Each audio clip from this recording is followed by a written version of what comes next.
আমি সুব্রত কুমার কর্মকার। আমি আজকে ক্লাস উপস্থাপন করতে যাচ্ছি। তো সকলের অংশগ্রহণ আমি আশা করছি যে তোমরা সকলেই এখন আমার ক্লাসে অংশগ্রহণ করো, এই আহ্বান জানাচ্ছি।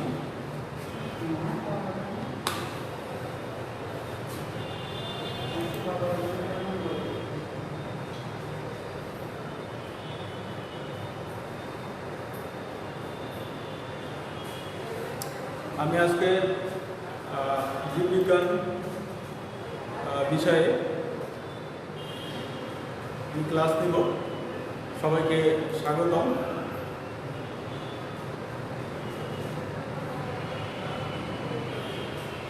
আমি সুব্রত কর্মকার, সহকারী শিক্ষক, রামনগর মাধ্যমিক বিদ্যালয়। আজকে জীববিজ্ঞান বিষয়ের পঞ্চম অধ্যায়ে খাদ্য পুষ্টি পরিপাক থেকে আজকের পাঠ খাদ্য পরিপাক।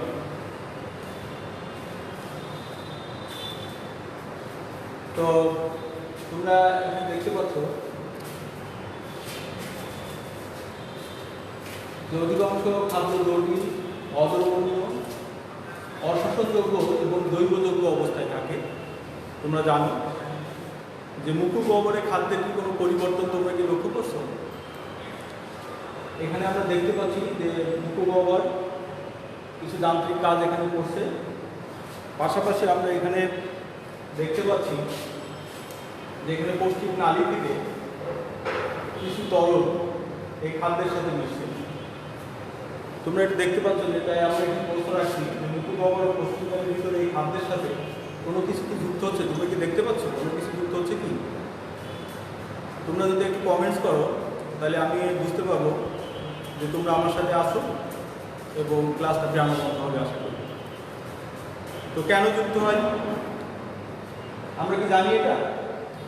এবং এই প্রক্রিয়াকে কি বলে? কেউ কি তোমরা বলতে পারবে? একটু কমেন্টস করে জানাও, তাহলে আমি এটা বুঝতে আমার জন্য খুব সুবিধা হবে। হ্যাঁ, দু একজন দেখি কমেন্টস করছো। তাহলে কি এটা হচ্ছে খাদ্য পরিবার? হ্যাঁ, তোমরা ঠিকই বলেছো, এটা খাদ্য পরিবার। তো আমরা পূর্বের ক্লাসে আমরা শিখেছি আমাদের পরিপাকতন্ত্র নিয়ে। তো আজকে আমরা শুধু একটু পরিপাকতন্ত্রের শরীরে দেখি যে আমরা পূর্বের ক্লাসে কী শিখছিলাম মানব পরিপাকতন্ত্র নিয়ে। তো মানব পরিপাকতন্ত্রে কী কী অঙ্গ নিয়ে গঠিত? তো আমরা এখানে আমরা দেখতে পাচ্ছি যে পরিপাকতন্ত্র শুরু হচ্ছে মুখগহ্বর থেকে। মুখগহ্বর, গলবিল, অন্ননালী, পাকস্থলী, যকৃৎ, এখানে আছে অগ্নাশয়, তারপর আছে ক্ষুদ্রান্ত, তারপর হচ্ছে বৃহদান্ত্র, তারপর হচ্ছে মলাশয় এবং হচ্ছে পায়ু। তো আমরা এখন আমাদের যে তোমরা জানো যে খাদ্য যে পরিপাক প্রক্রিয়া এটা শুরু হয় মুখগহ্বর থেকে। তো আমরা দেখি যে মুখগহ্বরে এখন কীভাবে কোন খাদ্য পরিপাক হয়।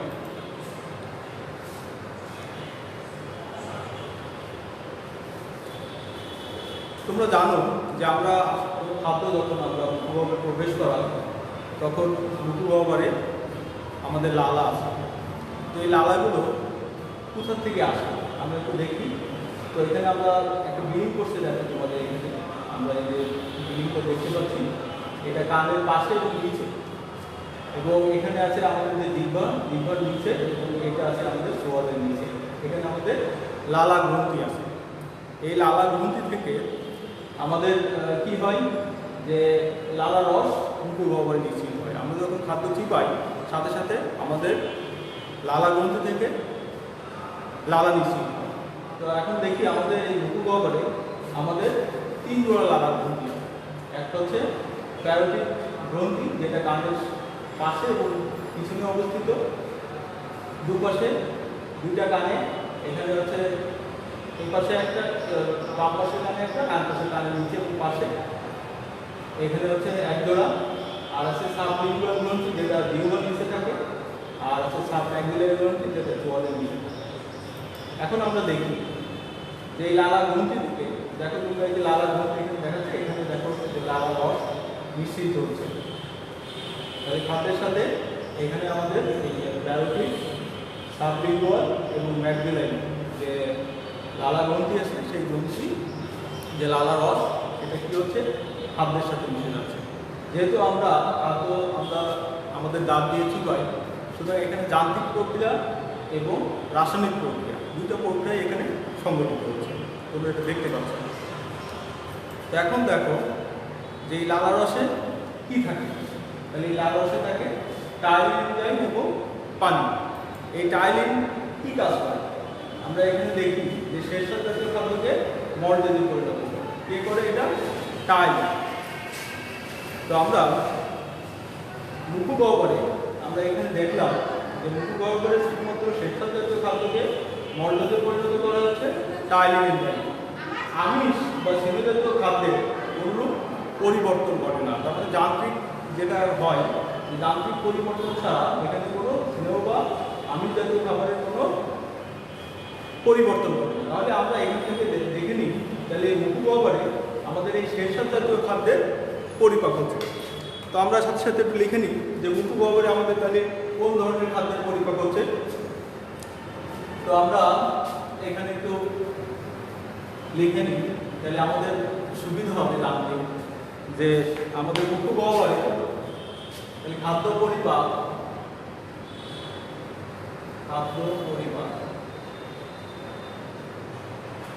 তাহলে এখানে আমরা দেখতে পাচ্ছি যে শ্বেতসার বা শর্করা, আমরা এটা শ্বেতসার লিখি, শ্বেতসার বা হচ্ছে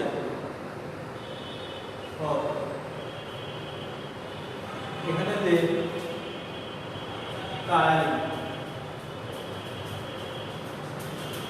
টাইলিন হরমোনটা টাইলিন এনজাইমটা কাজ করছে এবং সঙ্গে সঙ্গে মল্ট তৈরি করছে। তাহলে এটা এই যেটা ঘটলো এটা আমাদের মুখগহ্বরে ঘটছে। তাহলে মুখগহ্বরে আমাদের কি হচ্ছে শেষের জাতীয় বা সর্বজাতীয় খাদ্য টাইলিন বা মল্ট তৈরি করছে। আমরা এখানে সর্বজাতীয় খাদ্য লিখছি, শর্করা এখানে টাইলিন বা মল্টতে পরিণত হচ্ছে। তোমরা জানো যে আমরা গম, ভাত, আলু যেগুলো খাই এগুলো সর্বজাতীয় খাদ্য, এটা হচ্ছে তোমার মল্টতে পরিণত হচ্ছে। এখন আমরা দেখি এরপরে এটা অন্ননালী হয়ে কোথায় চলে আসলো খাদ্যমণ্ড, এটা পাকস্থলীতে চলে আসলো, তাই তো? আচ্ছা, পাকস্থলীতে আমরা দেখি যে পাকস্থলীতে কি ঘটছে। এখন দেখো এই পাকস্থলীর যে প্রাচীরে এখানে অন্তঃপ্রাচীরে কি আছে, গ্যাস্ট্রিক গ্রন্থি আছে। গ্যাস্ট্রিক গ্রন্থি হতে কি নিঃসৃত হচ্ছে, হাইড্রোক্লোরিক অ্যাসিড নিঃসৃত হয়। আর গ্যাস্ট্রিক রসে থাকে পেপসিনোজেন, এটা থাকে নিষ্ক্রিয় অবস্থায় থাকে পেপসিনোজেন। এখন যখন হচ্ছে হাইড্রোক্লোরিক অ্যাসিড এই পাকস্থলী থেকে নিঃসৃত হয়, গ্যাস্ট্রিক গ্রন্থি থেকে নিঃসৃত হয়, তখন এই হাইড্রোক্লোরিক অ্যাসিড কী করে আমাদের যে খাদ্যের সাথে যদি কোনো ব্যাকটেরিয়া থাকে সেটাকে ধ্বংস করে ফেলে এবং আমাদের যে গ্যাস্ট্রিক জু ছিল, যে নিষ্ক্রিয় পেপসিনোজেন ছিল, সেটা কি করে সক্রিয় পেপসিনে পরিণত করে। তাহলে আমাদের গ্যাস্ট্রিক রসে যে নিষ্ক্রিয় পেপসিনোজেন ছিল সেটা HCl এর উপস্থিতিতে সেটা সক্রিয় পেপসিনে পরিণত হচ্ছে। এখন এই পেপসিন আমিষ জাতীয় খাদ্যকে কী করে ভেঙে এটা হচ্ছে পলিপেপটাইডে রূপান্তরিত করে। তাহলে আমরা এখানে এটাও আমরা একটু নোট করে নিই। তাহলে পাকস্থলী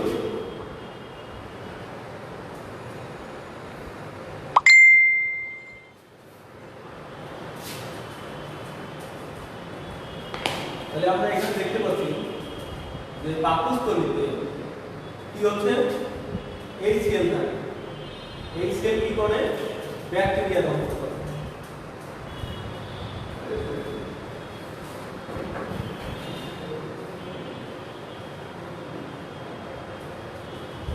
ব্যাকটেরিয়া আর কি করে নিষ্ক্রিয়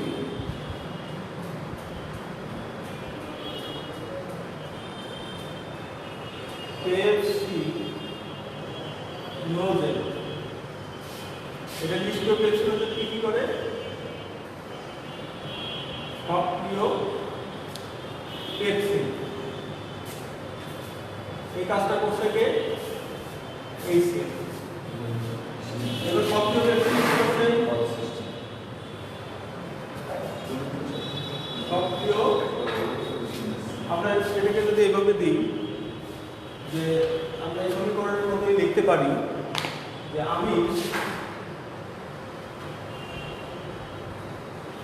আমিষ, এখানে হচ্ছে পেপসিন, তাহলে এখানে হচ্ছে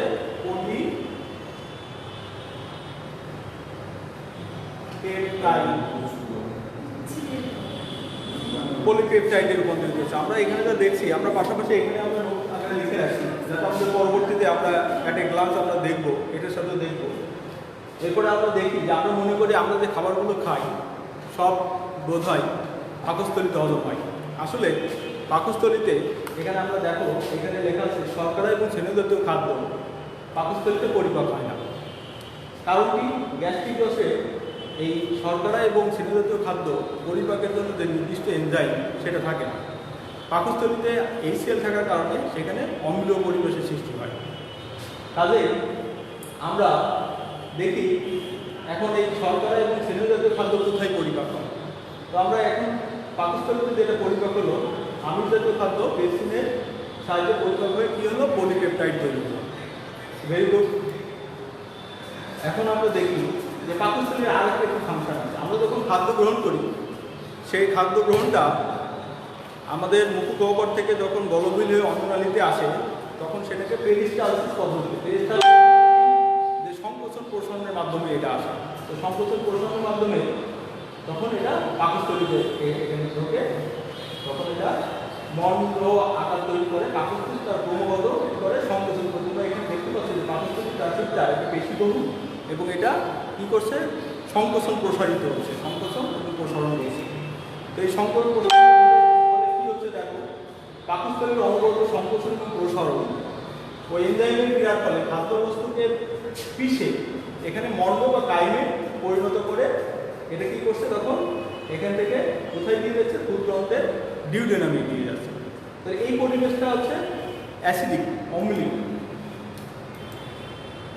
তো এরপরে যখন খাদ্যদ্রব্যটা কোথায় চলে যাচ্ছে? ক্ষুদ্রান্তের ডিউডেনামে চলে গেল। এখন দেখো এখানে কিছু এই রস মিশ্রিত হচ্ছে। দেখো এটা হচ্ছে প্যানক্রিয়াস, প্যানক্রিয়াস থেকে কিছু রস এবং এখানে যকৃৎ, এখানে হচ্ছে পিত্তথলি, এই পিত্তথলি থেকে কিছু রস এখানে মিশ্রিত হচ্ছে কোথায়? ক্ষুদ্রান্তের ডিউডেনাম। তো এখানে পরিবেশটা ছিল হচ্ছে অম্লীয়, যখন সেটা ক্ষুদ্রান্তে প্রবেশ করলো তখন সেটা পরিবেশটা হয়ে গেল ক্ষারীয়।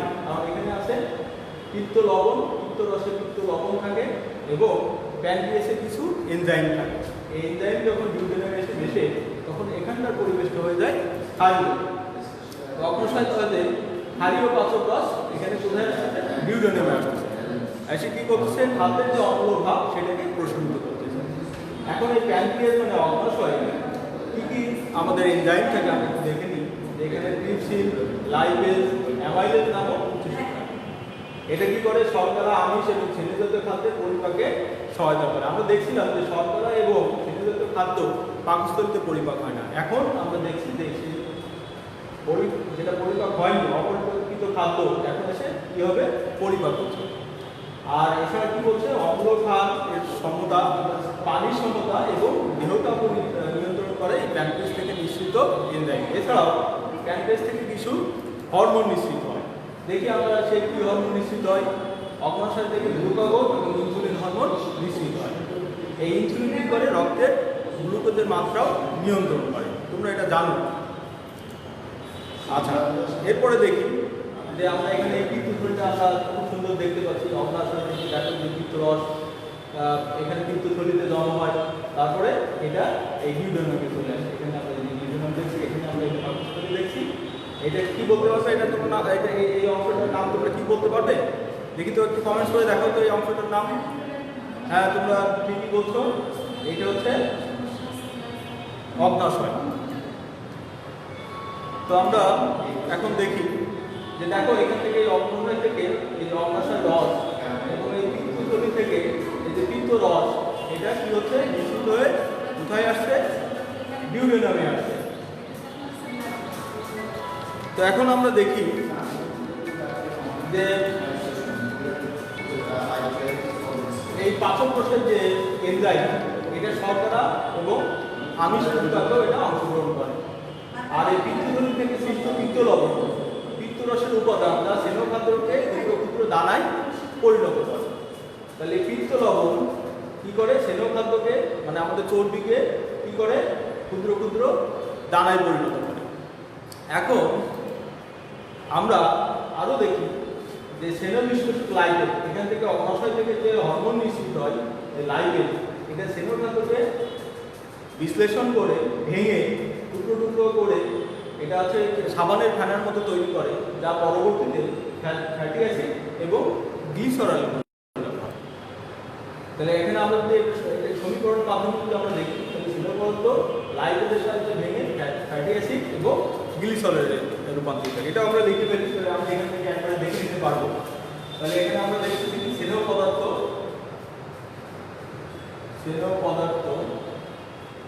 তোমরা একটু নোট করে নাও, তাহলে বুঝতে সুবিধা হবে। লাইপেজ এনজাইমের উপস্থিতি ভেঙে কি তৈরি হচ্ছে, ফ্যাটি অ্যাসিড ও গ্লিসারল। তাহলে ফ্যাটি অ্যাসিড আর গ্লিসারল তৈরি হলো। তাহলে এখানে আমাদের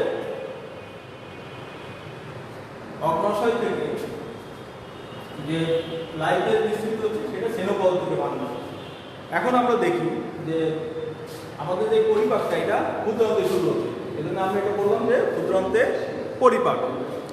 এখন দেখি এখানে এদের তোমরা এই যেহেতু এই আমাদের পরিপাক তন্ত্রের অঙ্গগুলো তোমরা নাম জানো, সুতরাং আমি আর এই নামগুলো আর বলছি না, তোমরা একটু দেখে নাও যে এখানে কি আছে, মুখগহ্বর আছে, বড়বিল আছে, অন্ননালী, যকৃৎ, পাকস্থলী, অগ্নাশয়, ক্ষুদ্রান্ত। আমরা এই ক্ষুদ্রান্তের পরিপাকটা দেখব। আর এখানে আছে কি বৃহদন্ত্র, এটা হচ্ছে মলাশয়, আর এটা হচ্ছে পাইল। এখন আমরা দেখি ক্ষুদ্রান্তের পরিপাক প্রক্রিয়াটা কি। তাহলে আমরা ক্ষুদ্রান্ত কোথায় আছে, আমরা দেখো এখানে ব্লিংয়ের মাধ্যমে আমরা দেখতে পাচ্ছি যে এখানে ক্ষুদ্রান্ত, এখানে যে খাদ্য পরিপাক হচ্ছে। তাহলে এখানে আছে আমরা এই যে আমিষ জাতীয় খাদ্য পরিপাক হয়েছিল পাকস্থলীতে আমিষ পেপসিনের সাহায্যে পরিপাক হয়ে পলিপেপটাইড তৈরি হয়েছিল। এখন এই পলিপেপটাইডটা ট্রিপসিনের সাথে এনজাইমের সাথে ভেঙে কি তৈরি করছে, অ্যামাইনো অ্যাসিড আর হচ্ছে সরল পেপটাইড। তাহলে আমরা এখানে লিখে দিই পলিপেপটাইড।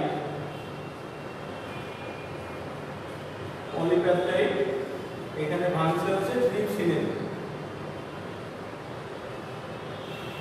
ট্রিপসিনের মাধ্যমে ভেঙে এখানে হচ্ছে অ্যামাইনো অ্যাসিড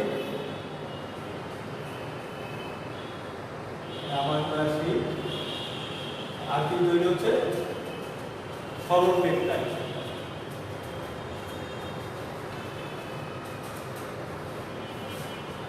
তাহলে আমরা জানি যে ক্ষুদ্রান্ত থেকে যে উৎসেচকগুলো নিঃসৃত হয়েছিল তার মধ্যে ছিল লাইপেজ, তার মধ্যে ছিল হচ্ছে পলিপেপটাইড আর ছিল হচ্ছে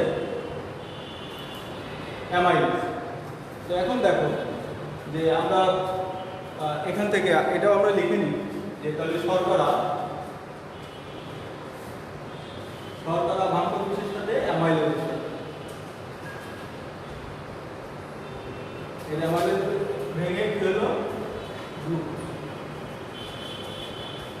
আচ্ছা এই গ্লুকোজ এখন কি হবে, এটা সরাসরি রক্তে চলে যাবে। তাহলে আমরা এখানে যদি দেখি যে পলিপেপটাইড ট্রিপসিন সেটা অ্যামাইনো অ্যাসিড এবং সরল পেপটাইড তৈরি করছে। স্নেহ পদার্থ কী করলো, লাইপেজকে ভেঙে ফ্যাটি অ্যাসিড এবং গ্লিসারল, যেটা আমাদের শরীর এগুলো গ্রহণ করতে পারে।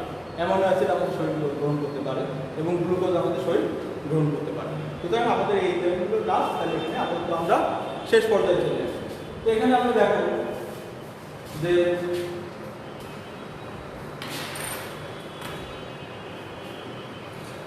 এখানে আমরা একটু এটা বোর্ডটা আমরা দেখে নিই। তাহলে শর্করা টাইমিন নামক এনজাইমের মাধ্যমে কি হলো, মল্টেজে পরিণত হলো, তাই তো? এরপরে এখানে কি হলো, পাকস্থলীতে HCl কি করলো, ব্যাকটেরিয়াকে ধ্বংস করলো। তারপরে কি ছিল, নিষ্ক্রিয় পেপসিনোজেন HCl এর উপস্থিতিতে সক্রিয় পেপসিনে পরিণত হলো। তারপরে কি করলো, স্নেহ পদার্থ লাইপেজের উপস্থিতিতে ফ্যাটি অ্যাসিড এবং গ্লিসারলে পরিণত হলো, তাই তো? আর পলিপেপটাইড ট্রিপসিন দিয়ে ভেঙে কি করলো, অ্যামাইনো অ্যাসিড এবং সরল পেপটাইড, আর শর্করা অ্যামাইলেজকে ভেঙে হচ্ছে গ্লুকোজে তৈরি করলো। এখন দেখি আমরা এটা একটু মুছে দিই। তোমাদের এটা আমি একটু এখানে অ্যাট এ গ্লান্স আমি তোমাদের কাছে জিজ্ঞেস করবো যে দেখি তোমরা এগুলো বলতে পারো।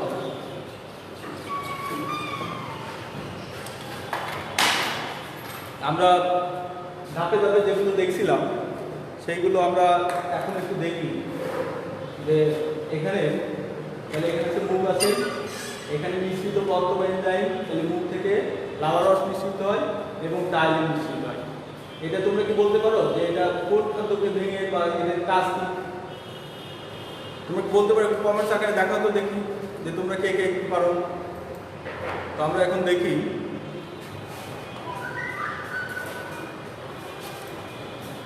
যে এক নজরে খাদ্য পরিপাক। তাহলে এখানে ছিল মুখগহ্বরে ছিল শেষসাদ জাতীয় খাদ্য, সেটা টাইলিন করবো, শেষসাদকে ভেঙে কিসে পরিণত করলো? মল্ডোজে পরিণত করলো। এখন আর ছিল কি? পাকস্থলী।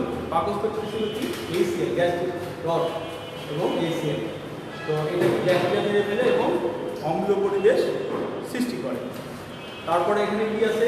নিষ্ক্রিয় পেপসিনোজেন, যেটা হচ্ছে অম্লীয় পরিবেশে সক্রিয় পেপসিনে পরিণত হয়। তখন এই যে পেপসিন আমিষ জাতীয় খাদ্যকে ভেঙে কি তৈরি করে? পলিপেপটাইড তৈরি করে। এইটা হচ্ছে পাকস্থলীর কাজ, আমাদের পাকস্থলীর অবদান। এখন আসে আমরা যকৃৎ থেকে। যকৃৎ থেকে কি রস মিশ্রিত হয়? পিত্তরস। আর পিত্তরসের নেচারটা হচ্ছে ক্ষারীয়, আর পিত্তরসের উপাদান হচ্ছে পিত্ত লবণ। এখন এই পিত্তরস যেহেতু ক্ষারীয়, সুতরাং এটা ক্ষারীয় পরিবেশ সৃষ্টি করে। কোথায়? ডিউডেনামে, অর্থাৎ ক্ষুদ্রান্তে। আর পিত্তরসের অন্যতম উপাদান পিত্ত লবণ, এটা কি করে? ছেলে পদার্থকে ভেঙে ক্ষুদ্র ক্ষুদ্র দানায় পরিণত করে এবং পরিপাকে সহায়তা করে। এবার অগ্নাশয় থেকে আমাদের অতি প্রয়োজনীয় তিনটি এনজাইম মিশ্রিত হয়। একটা হচ্ছে লাইপেজ, একটা হচ্ছে ট্রিপসিন, আর একটা হচ্ছে অ্যামাইলেজ। এখন তোমরা বলো তো, আমরা এটা লাইপেজ, ট্রিপসিন এবং অ্যামাইলেজ নিয়ে আমরা আলোচনা করেছি। এখন তোমরা একটু কমেন্টস করে জানাতো দেখি যে কোন খাদ্যকে কীভাবে এরা ভাঙে বা পরিপাকে সহায়তা করে। তাহলে তোমরা কি বলতে পারবে যে লাইপেজ কোন পদার্থটাকে ভাঙে, কোন খাদ্য উপাদানটাকে ভাঙে? তোমরা একটু কমেন্টস করে জানাতো। লাইপেজ, ট্রিপসিন এবং অ্যামাইলেজ, এই তিনটা পদার্থ খাদ্য উপাদান। কোন খাদ্য উপাদানকে এই লাইপেজ, ট্রিপসিন এবং অ্যামাইলেজ এনজাইম ভাঙে বা বিশ্লেষণ করে? তো আমরা একটু দেখি, তোমাদের কমেন্টসটা দেখি, আমরা বলি। আমরা দেখতে পাচ্ছি যে তোমরা করছো, তাহলে লাইপেজ হচ্ছে স্নেহ পদার্থকে ভাঙে। ঠিক বলছো। তাহলে স্নেহ পদার্থকে ভেঙে কী করে? ফ্যাটি অ্যাসিড এবং গ্লিসারল রূপান্তরিত করে। আর ট্রিপসিন কী করে? আমরা এই যে পলিপেপটাইড, এই যে পাকস্থলীতে আমিষ যেটা ভেঙে পলিপেপটাইডের সৃষ্টি হয়েছিল, সেটা এবার অগ্নাশয় দেওয়া শেষে পলিপেপটাইড, অ্যামাইনো অ্যাসিড এবং সরল পেপটাইডে রূপান্তরিত করছে, যেটা অ্যামাইনো অ্যাসিড আমাদের শরীর কী করতে পারে? শোষণ করতে পারে। এবার অ্যামাইনো অ্যাসিড করে শেষসাদ জাতীয় খাদ্যকে ভেঙে শর্করা বা গ্লুকোজে রূপান্তরিত করতে পারে। তো ধন্যবাদ, তোমরা অনেকেই দেখি সঠিক উত্তর দিছ। যারা সঠিক উত্তর দিচ্ছে তাদেরকে ধন্যবাদ জ্ঞাপন করছি। এবার দেখি আমাদের যে পরিপাকৃত খাদ্য কীভাবে আমাদের দেহে শোষিত হয়। এটা আমরা দেখছি যে ক্ষুদ্রান্তের ভিতরের যে অঙ্গ, এটার নাম হচ্ছে কি? ভিলাস। এই ভিলাস কী করে? আমাদের এই পরিপাকৃত খাদ্যকে কী করে? শোষণ করে। তাহলে ক্ষুদ্রান্তের অন্তঃপ্রাচীরে ভিলায় আন্ত্রিক গ্রন্থি থাকে, যা আন্ত্রিক রস মিশ্রিত করে, এবং অন্তঃপ্রাচীরে রক্তচলক থাকে, যা পরিপাক কার্য ব্যাপকভাবে চলে। এই যে এখানে আমাদের এই যে বিভিন্ন লাসিকাতন্ত্র আছে এবং রক্ত আছে, তাই তো? এই কৌশিক নালীর ভিতরে দিয়ে রক্ত প্রবাহের সময় নালীর প্রাচীর ছুঁয়ে লসিকা নামক জলীয় পদার্থ বের হয় এবং লসিকা খাদ্য উপাদান কোষে পৌঁছায় দেয়। তাহলে লসিকার কাজটা হচ্ছে কি? যে খাদ্য উপাদানগুলো কোষে পৌঁছায় দেওয়া। আর এটা আমরা দেখতে পাচ্ছি, এটা কি? এটা হচ্ছে আমাদের বৃহদান্ত্র, যেটা খাদ্যের যে অপত্য অংশ, সেটা কি হচ্ছে? আমাদের দেহ থেকে বাইরে নিষ্কাশিত হচ্ছে। তো পূরণে এটা আছে কোনো পাকমণ্ড বা পরিপাক হয় না, তবে অসর অংশ পানি শোষিত হয়ে রক্তে পুনরায় স্থানান্তরিত হয় এবং দেহ থেকে বাইরে নির্গত হয়। Amino acid, glucose, fatty acid এবং গ্লিসারল রক্তের সাহায্যে দেহের বিভিন্ন অংশে ছড়িয়ে পড়ে।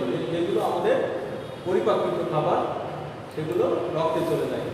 আর এসব স্থানে প্রোটোপ্লাজম মিশ্রিত এনজাইমের প্রভাবে এগুলো আমিষ, স্নেহ এবং শর্করা তৈরি করে। ফলে প্রোটোপ্লাজম কোষের ক্ষয়পূরণ গঠনে সহায়তা করে এবং আমাদের দেহের বৃদ্ধি ঘটে। তো এই পদ্ধতিটাকেই বলা হচ্ছে আত্তীকরণ, যে আমাদের খাদ্যের যে পুষ্টি অংশ যখন দেহে শোষিত হয়, এই শোষিত হওয়ার প্রক্রিয়াটাই হচ্ছে আত্তীকরণ। এখন আমরা যদি একটু চেষ্টা করি যে এখানে একটা দলগত কাজ আছে, যেহেতু তোমরা আমাদের ক্যামেরার সামনে বসে দেখছো, তো তোমরা এই কাজটা করবে যে এই অংশে কীভাবে খাদ্য পরিপাক হয়। তার মানে এই অংশটা তোমরা একটু বুঝতে পারছো যে অংশটা কি? হ্যাঁ, নিশ্চয়ই তোমরা বুঝতে পারছো, এটা হচ্ছে পাকস্থলী। এখন দেখি যে আমরা হচ্ছে এখানে কিছু প্রশ্ন রাখছি, যে তোমরা এই প্রশ্নে উত্তর দিতে পারো কিনা। তো এখানে পরিপাক গ্রন্থি কি কি, পরিপাক গ্রন্থি কি কি আমরা আলোচনা করছি। পরিপাক গ্রন্থি নিয়ে লালা গ্রন্থির কাজ কি আমরা দেখিয়েছি, যে মুখু গহ্বরে লালা গ্রন্থি থাকে, 3 জোড়া লালা গ্রন্থি থাকে, 11টি সাবম্যান্ডিবুলার, তাই তো। এর কাজ কি? গ্যাস্ট্রিক গ্রন্থির প্রধান উপাদান কি এবং এর কাজ কি? আত্তীকরণ কি আমরা দেখলাম, যে আমাদের খাদ্যদ্রব্য যে শোষিত হয়, কীভাবে শোষিত হয়, কীভাবে আত্তীকরণ হয়। তো নিশ্চয়ই তোমরা এগুলোর উত্তর তোমরা দিতে পারবে যদি আমার এই ক্লাসটা তোমরা লক্ষ্য করো। তো এখন আমরা দেখছি যে 5 নম্বরে যে শ্রেণীবদ্ধ পরিপাক হয়ে নিচের কোনটিতে পরিণত হয়। তাহলে আমরা এখানে অপশন 1 এ দিচ্ছি গ্লিসারল, অপশন 2 হচ্ছে অ্যামিনো অ্যাসিড, অপশন 3 হচ্ছে ফ্যাটি অ্যাসিড। নিচের কোনটি সঠিক? ক হচ্ছে 1, খ হচ্ছে 2, গ হচ্ছে 1 ও 3, আর গ হচ্ছে 2 ও 3। তাহলে আমরা এখানে দেখি যে এর মধ্যে কোনটা সঠিক। তো আমরা এখানে সঠিক উত্তরে যদি আমরা একটু ক্লিক করি, তাহলে আমাদের সঠিক উত্তর আমাদের। তোমরা বলো তো এটা কোনটা সঠিক? আমি তোমরা অপশন গ, খ, গ না খ, তোমরা একটু মেসেজে কমেন্টস করে জানাও তো, দেখি এই কার উত্তরটা সঠিক হয়। আমরা দেখছি, এখন আমরা দেখি উত্তরটা দেখি যে হচ্ছে গ। গ মানে হচ্ছে গ্লিসারল আর হচ্ছে ফ্যাটি অ্যাসিড। হ্যাঁ, তোমরা অনেকেই সঠিক উত্তর দিয়েছো। যারা সঠিক উত্তর দিয়েছো তাদেরকে আমি অভিনন্দন জানাচ্ছি। এখন আমরা দেখি নেক্সট স্লাইডে আমরা একেবারে শেষে পৌঁছাই গেছি। তো আমরা আমরা এত আলোচনা করলাম খাদ্য পরিপাক নিয়ে। তো আমরা এখানে কিছু নতুন শব্দ নিয়ে আসি। শব্দগুলোর মধ্যে হচ্ছে পৌষ্টিক গ্রন্থি, তারপর হচ্ছে আত্তীকরণ, তারপর হচ্ছে glycerol, amino acid, fatty acid, ডায়ালিন, অগ্নাশয়, পিত্তনালী, ভিলাস এবং ক্ষুদ্রাঙ্গ। এই শব্দগুলো আমরা আলোচনা করেছি। তো আমি আশা করি যে তোমরা এগুলো বুঝতে পেরেছ। তো এখন আমরা একটা বাড়ির কাজ রাখছি তোমাদের জন্য, যাতে তোমরা এই সময় বসে বসে এই কাজটা করতে পারো। যে মুখু গহ্বর থেকে নিঃসৃত এনজাইমগুলো নাম কি? যে আমরা এখানে দেখছিলাম যে মুখু গহ্বর থেকে কিছু এনজাইম নিঃসৃত হয়, টাইলিন কি কাজ করে আমরা তোমাদের এটা দেখিয়েছি, বোর্ডে লিখেছি। সুতরাং আমার মনে হয় তোমরা এটা বুঝতে পেরেছ। হাইড্রোক্লোরিক অ্যাসিডের কাজ কি আমরা সেটাও আমরা লিখে দেখিয়েছি, ছোট্ট একটা কাজ, কিন্তু আমাদের দেহের জন্য খুবই গুরুত্বপূর্ণ এই হাইড্রোক্লোরিক অ্যাসিড। আর অবশ্যই নিশ্চিত হয় না এই এনজাইমের নাম লিখো। সরকার ও ছেলেমেয়েকে খাদ্য পরিপাক পদ্ধতি বর্ণনা করো। আমরা দেখলাম যে সরকারের পুষ্টিগত খাদ্য আমাদের দেহের কোথায় পরিপাক হয় এবং এই পরিপাকে কোন এনজাইম সহায়তা করে। তো এটা তোমাদের বাড়ির কাজ হিসেবে আমি রেখেছি। তো তোমরা আশা করি এটা এই কাজটা করলে পরিপাক তন্ত্র, আমাদের খাদ্য পরিপাক নিয়ে আমাদের এই পাঠ্য বই যে আলোচনা করা আছে এটা সম্পূর্ণ কাম হয়ে যাবে। তো এখন আমি সবাইকে ধন্যবাদ জ্ঞাপন করে আজকের এই ক্লাসে সমাপ্তি ঘোষণা করছি এবং তোমরা সুস্থ এবং সুন্দর থাকবে, বাসায় অবস্থান করবে, এই প্রত্যাশা ব্যক্ত করে আজকে আমার ক্লাস শেষ করছি। ধন্যবাদ সবাই।